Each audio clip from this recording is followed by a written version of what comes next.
Assalamualaikum warahmatullahi wabarakatuh.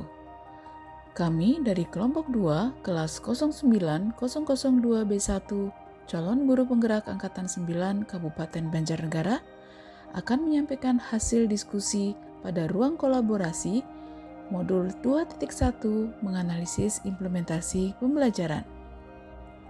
Perkenalkan fasilitator kami Bapak Widodo dengan pengajar praktik Bapak Sony Fajarudin.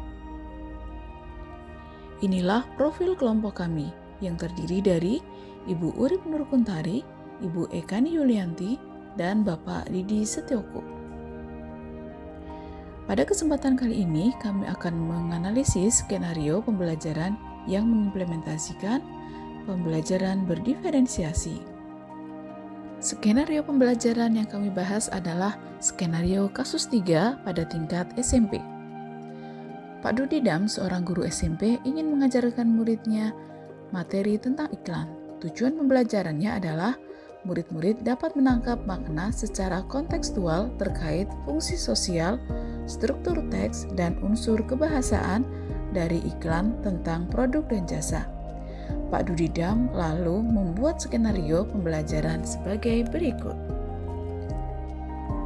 Mari kita simak bersama 7 langkah pembelajaran yang dilaksanakan oleh Pak Dudidam.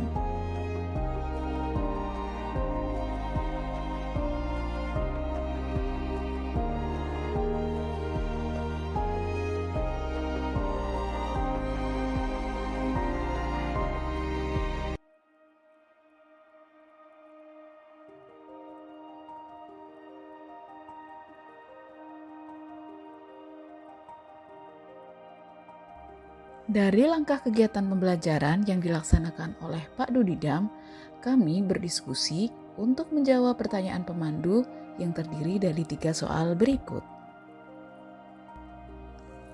Yang pertama, dari skenario pembelajaran yang telah ditelaah, apakah kebutuhan belajar murid yang berusaha dipenuhi oleh guru tersebut? Bagaimana cara guru tersebut menentukan kebutuhan belajar bagi muridnya? Jawabnya yaitu, kebutuhan yang ingin dipenuhi oleh Pak Dudidam adalah kesiapan belajar, minat, dan profil belajarnya. Kesiapan belajar terdapat pada poin 1, 2, 3, 5, dan 6. Poin 1, adanya pertanyaan pemandu di awal pembelajaran untuk mengenalkan topik baru kepada murid. Poin 2 dan 3, pada diskusi seluruh kelas dengan menggunakan beberapa pertanyaan pemandu tentang topik iklan, membuat catatan penilaian ketika belajar, kerja kelompok kecil maupun kelompok besar. Poin 5 dan 6, Pak Dudidam juga membuat 3 skenario tugas berjenjang sesuai pemahaman murid. Kebutuhan yang kedua yaitu minat. Ada pada poin 2, 3, 5, dan 6. Secara individu, murid akan diminta menulis 3 hingga 5 iklan yang menarik bagi mereka. Yang kedua, memberi tugas dengan membagikan lembar kertas grafik, memiliki T-chart untuk menuliskan kelebihan dan kekurangan untuk jenis iklan tertentu, misalnya radio, TV, internet, media cetak, dan billboard. Yang ketiga, memberi tugas individu dengan menerapkan skenario yang berbeda sesuai dengan kemampuan, yaitu membuat iklan secara efektif akan mempromosikan produk atau jasa atau acara. Kebutuhan belajar yang ketiga yang ingin dipenuhi oleh Pak Dudidam adalah profil belajar. Ada pada poin 7, terlihat Pak Dudidam mendorong murid untuk memilih lokasi di kelas yang mendukung cara belajar mereka dengan baik. Pertanyaan yang kedua, strategi pembelajaran berdiferensiasi apa yang digunakan? Jawabnya adalah, strategi yang digunakan oleh Pak Dudidam dalam pembelajaran berdiferensiasi yaitu dengan diferensiasi konten, diferensiasi proses, dan diferensiasi produk. Mari kita lihat satu persatu. Diferensiasi konten terlihat pada poin 3, di mana Pak Dudida menyediakan bermacam-macam konten atau bahan ajar berupa iklan dari radio, TV, internet, media cetak, maupun billboard.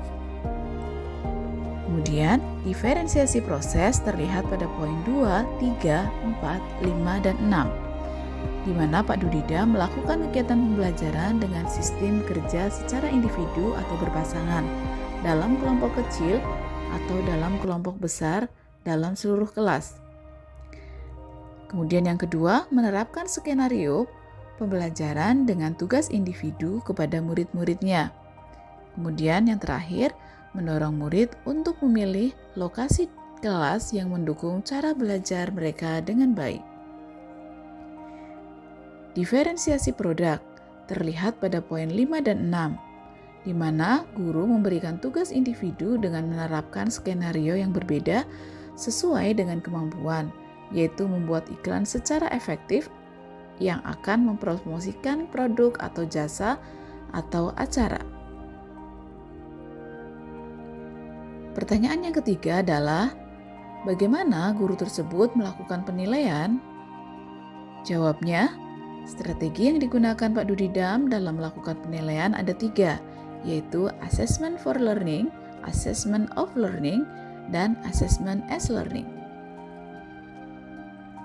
Assessment for Learning merupakan penilaian sumatif yang merupakan penilaian yang dilakukan selama berlangsungnya proses pembelajaran dan biasanya digunakan sebagai dasar untuk melakukan perbaikan proses belajar mengajar. Hal ini terlihat pada kegiatan di awal pembelajaran. Pak Dudidam melakukan diskusi dengan menggunakan beberapa pertanyaan pemandu. Pada poin 1, menerapkan skenario tugas yang berjenjang sesuai dengan pengetahuan dan pemahaman konsep murid-muridnya. Pada poin 5 dan 6, mendorong murid untuk memilih lokasi di kelas yang mendukung cara mereka belajar dengan baik. Pada poin 7. Yang kedua, Assessment of Learning. Assessment of Learning berfungsi sebagai penilaian sumatif. Penilaian ini dilaksanakan setelah proses belajar atau pembelajaran selesai.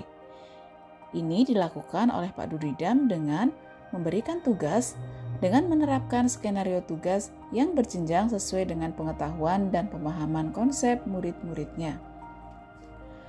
Yang terakhir adalah Assessment as Learning. Assessment as Learning ini juga berfungsi sebagai penilaian formatif.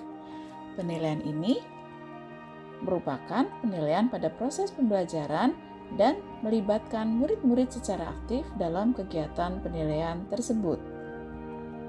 Terlihat dari Pak Dudidam melaksanakan diskusi secara berpasangan terhadap murid-muridnya dalam kelompok kecil maupun dalam kelompok besar, dan terlihat bahwa murid di situ saling memberikan pendapat. Terlihat pada poin 2, 3, dan 4. Yang kedua, Pak Dudidam memberi tugas dan mendorong murid untuk mengerjakan dengan memilih lokasi di kelas yang mendukung cara mereka belajar dengan baik, sehingga pada kegiatan itu siswa akan saling berbagi ide. Ini terlihat pada poin 7.